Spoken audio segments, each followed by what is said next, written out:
Hi guys, உங்கள் வீட்டில் summer வெக்கேஷனுக்கெல்லாம் எப்படி போயிட்டுருக்கு? எங்கள் வீட்டில் பார்த்திங்கன்னா காலையில் வேணால் கொஞ்சம் நேரம் எந்திரிக்கலாங்க. ஆனால் ராத்திரி படுக்கிற வரைக்கும் வேலை சரியாக கொடுத்துக்கிட்டே இருக்காங்க. அதில் ஈவினிங் டைம் ஆனால் ஏதாச்சும் ஒரு ஸ்நாக்ஸு, அது என்ன ஸ்நாக்ஸ் செய்கிறதுன்னு ஒரே மண்டையில் குழப்பமாக இருக்குது. நேற்று பார்த்திங்கன்னா நான் கேரளாவில் உள்ளி வடைன்னு சொல்லுவாங்க, அதுதான் ரெடி பண்ணியிருந்தேன். இங்கே இதுக்கு என்ன பேருன்னு தெரியல, வெங்காய போண்டாவா அப்படின்னு தெரிஞ்ச கமெண்ட்டில் சொல்லுங்கள். அதுக்கு பெரிய வெங்காயத்தை சன்னமாக நீளமாக கட் பண்ணிக்கலாம். கூடவே கொஞ்சமாக சின்ன சின்னதாக கட் பண்ண இஞ்சி, கொஞ்சம் பச்சை மிளகாய், கருவேப்பிலை போட்டு தேவையான அளவுக்கு உப்பு, ஒரு அரை ஸ்பூன் சோம்பு போட்டு நல்லா ஃபஸ்ட்டு கலந்து விட்டுருங்க.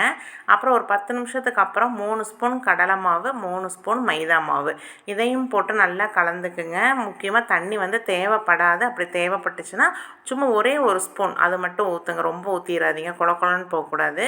இப்போ இந்த மாதிரி எடுத்து லேசாக தட்டி எண்ணெயில் போட்டு நல்லா மீடியம் ஃப்ளேம்லேயே வச்சு பொரித்து நல்லா ப்ரௌன் கலர் ஆனதுக்கப்புறம் எடுத்திங்கன்னா சூப்பராக ரெடி ஆயிரும். கண்டிப்பாக ட்ரை பண்ணி பாருங்கள். மறக்காமல் சப்ஸ்கிரைப் பண்ணுங்கள்.